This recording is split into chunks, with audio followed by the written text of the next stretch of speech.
Notwithstanding the glorious resistance of the Spaniards and the varied success of our armies in Spain, the emperor had kept a part of Prussia in his hands and established the center of his military position in the north at Hamburg, which was entrusted to the care of Marshal Davout. The marshal deserved the emperor's confidence by his noble conduct at Jena and by an unbounded devotion. The conditions of the Treaty of Tilsit in regard to England were only to remain in force for 3 years. The Emperor Alexander was perplexed by the state of his trade. The produce of his empire remained on hand, the English refusing to receive it, and the great landowners of the country, who were noblemen, complained. In a government where the life of the sovereign is frequently exposed to the effect of conspiracies, it is perhaps more dangerous than in other places to wound the passions and interests of the great, as it is not necessary there to stir up the people, while 3 or 4 ferocious rebels and a handful of soldiers may decide the fate of the sovereign and the empire. This consideration has certainly a due influence on the new determination of the Emperor Alexander. He was, besides, but little satisfied with his ally Napoleon. The rigor with which Prussia had been used displeased him, and the sovereignty of Italy vexed him. The dominion of the French in the latter country and the possession of the 7 Venetian islands, situated so near Greece, made him fear a watchful and terrible enemy. If ever he wished to resume Catherine's old plans in regard to the Ottoman Empire, he therefore began by degrees to seek a reconciliation with England. His conduct greatly displeased the emperor, who strongly felt the consequences of it. All the powers of the continent had suffered severely. Russia alone still preserved all the energy of her immense strength. The emperor resolved to attack her. He did not, however, carry his resolution into effect without having first exhausted all means of conciliation. But when he saw how stubborn the enemy remained, he opened the campaign. The Emperor Alexander imagined he had disposed all things favorably. But the first attacks were so vigorous that he soon grew sensible. He should be obliged to make one of his last resources and sacrifice everything if he wished to get the advantage in this giant's strife. He began by making peace with the Turks. Unfortunately for France, the Emperor Napoleon thought the Divan would be too well aware of its true interests to conclude a peace with its mortal enemy at a moment when that enemy was going to be so powerfully attacked. He thought that the Divan, according to its old maxims, leaving the Christians to weaken one another by their wars, would profit by their exhausted state, either to attack them or at least obtain that degree of rest which would ensure safety. The emperor sent off his ambassador, General Blank, too late, and when he arrived at the Turkish frontiers, he learned that peace had been concluded between the Ottoman Porte and Russia. Napoleon had another enemy in Bernadotte, Prince Royal of Sweden, whom he had thought attached to his interests. I never could conceive why he remained so unconcerned at that general's exaltation. He was perhaps not sorry to get him out of France, and accustomed to obtain everything by force and despise old diplomatic maneuvers. He certainly had no idea that Bernadotte would be in a situation to injure him. However, the Prince Royal of Sweden laid down a plan of resistance, such as the most inveterate enemy of France could scarcely have imagined. To his natural policy as Prince of Sweden, he added his hatred of Napoleon, which made him give able and fatal advice to Russia, and General Moreau was recalled with a view of being placed at the head of a Russian army and invading France at the head of a party.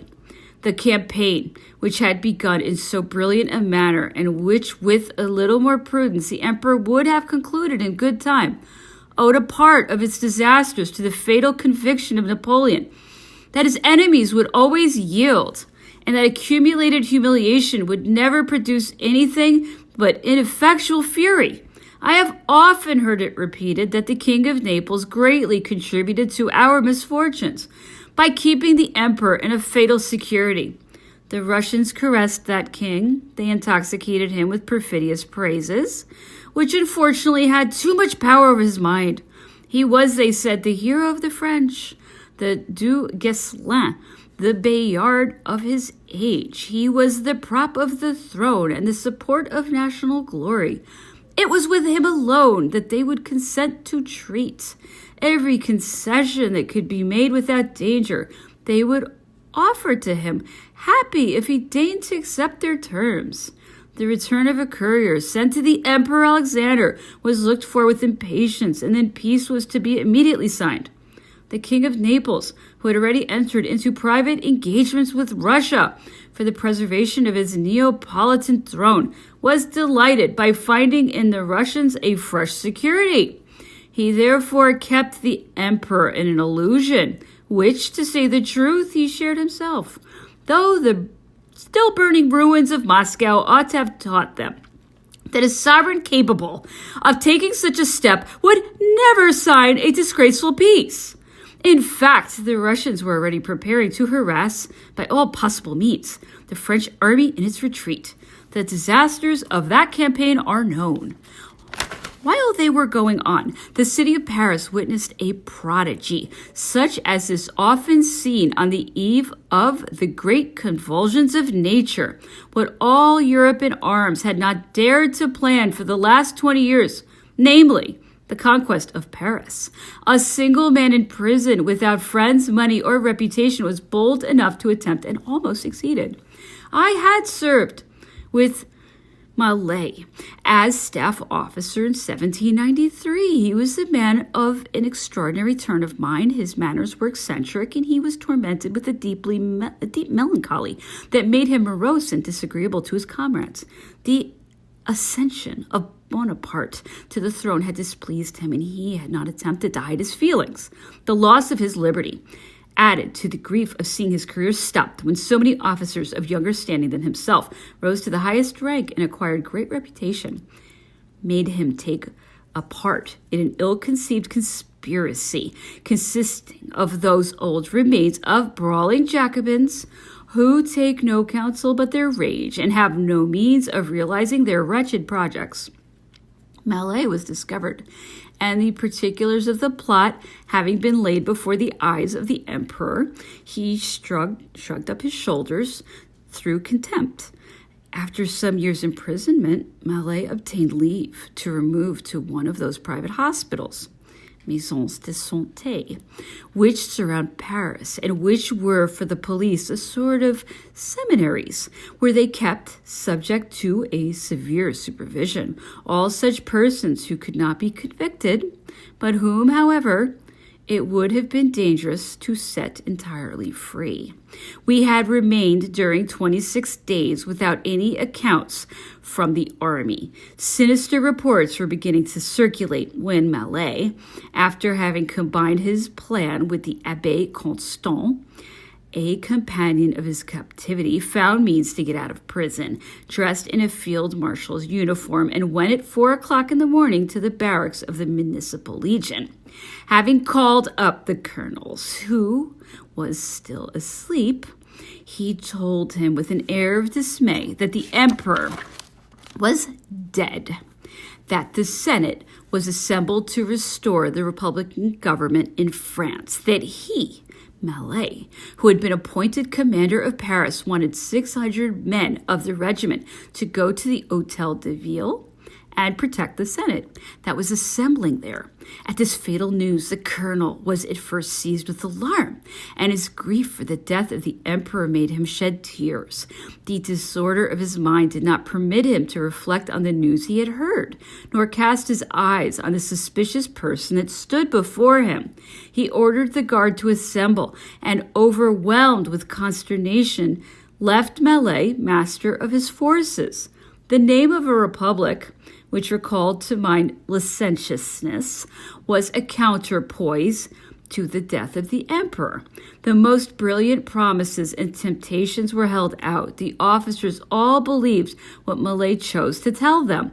Each soldier was to be rewarded by advancement and double pay. The officers were to get drafts of the treasury of 20 and even 50,000 francs, for Mallet had provided against every difficulty.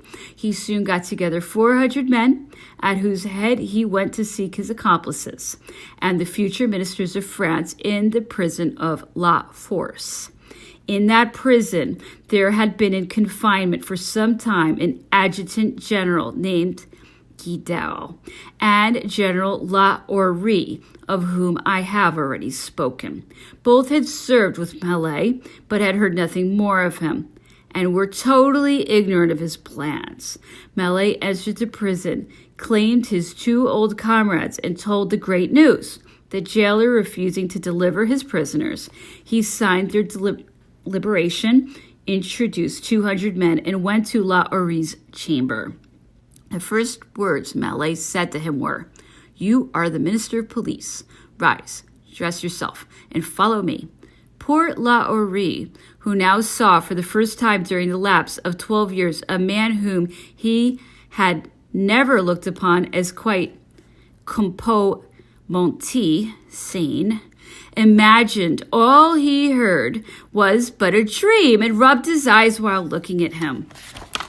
At last, the assurance of the death of the emperor, of the assembling of the Senate, of the reestablishment of the Republic, convinced him that he was once more witnessed another of those revolutions so common in modern history. He rose, dressed himself, and found 600 men at the gate.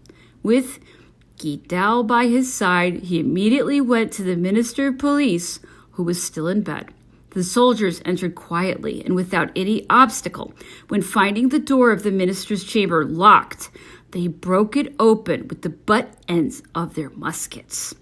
The minister, waking at the noise, jumped out of bed and, without waiting to dress himself, rushed upon the murderers. He was seized and treated in the most brutal manner. But at last, at sight of the prisoner La Hortense, and the intelligence of the death of the emperor, he began to comprehend that he was the victim and the dupe of a revolution. He obtained, not without some trouble, leave to dress, and Guidal led him, escorted by a detachment, to the prison of La Force. On the Pont Neuf, he jumped from the cabriolet, but was retaken. When he arrived at the prison, the jailer burst into tears. Savary whispered to him, "Place me in your darkest dungeon and hide the key of it." God knows what is the meaning of this, but it will all clear up. A few minutes later, the prefect of police was also brought to the prison. A detachment had gone to fetch him and had dragged him along. Whilst the head of the police were thus treated, Mallet went to General Hulin, commander of the military division and of the city of Paris. The general was just getting up to receive an order from the minister of the War Department, which could be delivered into no hands but his own. Mallet was accompanied by some officers of his troop. On seeing the general, he said to him with the greatest coolness and with an air of gravity, "I am very mortified, General, to have so painful a commission to execute, but my orders are to arrest you." Hulin remonstrated, and looking at Mallet, whose face he knew, he said, "How, Mallet, is it you? You arrest me, a prisoner? How did you come here? What is your business doing here?" "The emperor is dead." These words struck Hulin dumb, and Mallet repeated the fable he had invented. However, the arrest and the order to go to prison appeared wondrous, strange to the general. He continually spoke of the death of the emperor and his own imprisonment. At length asked Mallet to show him his order. "Very willingly," replied the other. "Will you step with me into your closet?" Hulin turned round, and as he was entering the closet, he fell, struck by a bullet that touched his head. While lying on the ground, he saw his murderer looking coolly at him and preparing to fire once more, but thinking him dead, he left the place. He crossed the Place Vendôme and went to the staff, whither he had sent before him a letter acquainting the adjutant general N. that he was advanced to the rank of Major General. The latter, when he saw Malet, could not disguise his doubts, struggling between his duty and his ambition. He was perhaps at the point of yielding and entering into arrangements when one of the heads of the military police, the old Colonel Laborde, came into the apartment. The appearance of that man showed sufficiently that he could neither be deceived nor seduced. Malet was therefore going to blow out his brains when Laborde seized him abruptly by the arm, called for assistance, and had him arrested. This Laborde was an old soldier who, having long retired from active service, had chosen Paris for his camp and the scene of his observations. Attached to the police under all possible governments, no one could impose upon him by illusions. His youth had been passed in vice, and he now felt pleasure in pursuing it in its last holds. He made use of his privilege with all the despotism which subalterns of that class love to exercise upon the rabble. Rank, titles, glory, virtue, crime itself is sacred to them as long as it remains prosperous. But as soon as the day of misfortune arrives, they trample upon everything, and neither respect nor pity must be expected from them. Laborde had seen Malet in prison. At the first report of the Minister of Police being arrested, he set himself at the head of a platoon of infantry, went to the office, and found La Hourrie calmly seated at his desk, writing orders after those he had given at the Hôtel de Ville. He had him immediately seized and tied to his armchair, while he addressed to him reproaches that opened the unfortunate La Hourrie's eyes in the madness of Malet. He then went to the staff, where he arrested the latter, and flying to the prison, he delivered the minister and prefect of police. The prefect went home, but his hotel being still full of the soldiers who had arrested him, they pursued him, and he was glad to find a refuge in a neighboring house. All these scenes, well deserving of a place in the Arabian Nights entertainments, happened between 5 and 8 o'clock in the morning. By 9, all was over. And the happy inhabitants of Paris, when they awoke, learned the singular event and made some tolerably good jokes upon it. The attempt of Malet was nothing more than the extravagance of a madman whose imagination had been excited. It made, however, a deep impression on the public and became a subject of dismal reflection.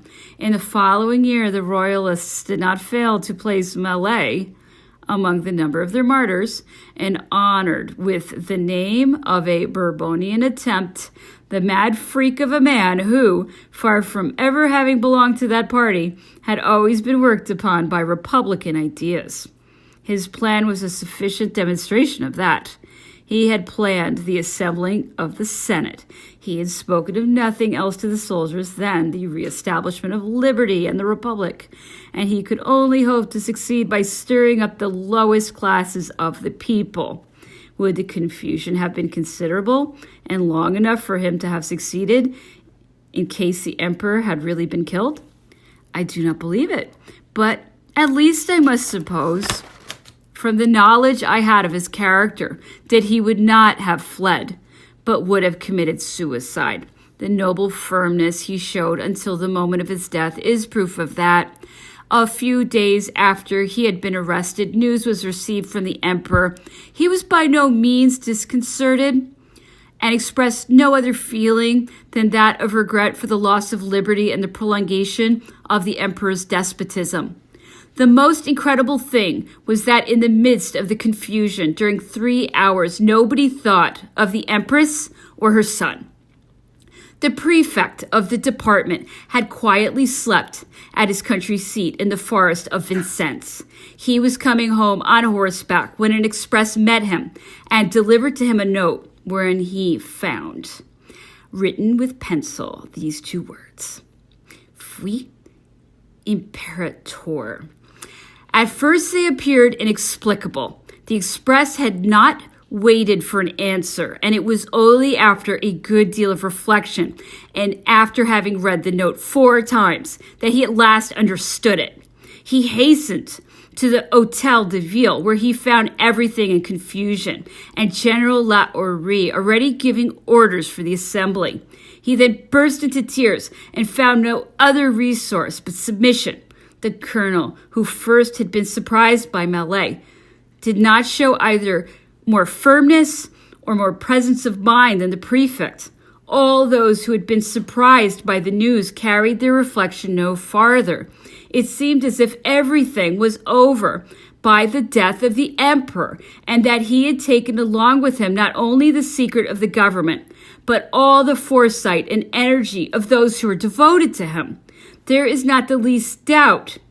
But 2 hours later, everyone would have come to their senses, but then perhaps it would have been too late. I did not conceal this observation from the emperor, who looked very grave when he heard it. Generals Mallet, Lavalette, and Guidal, who were arrested a few hours after the rest, and about 15 poor officers who had committed no other fault than obeying generals, whom they looked upon as their leaders, were condemned to death. In going to the fatal spot, these officers cried, "Long live the emperor." They all died with a courage bordering on indifference. Several of them were not killed in the first discharge, and they reproached the soldiers for their awkwardness.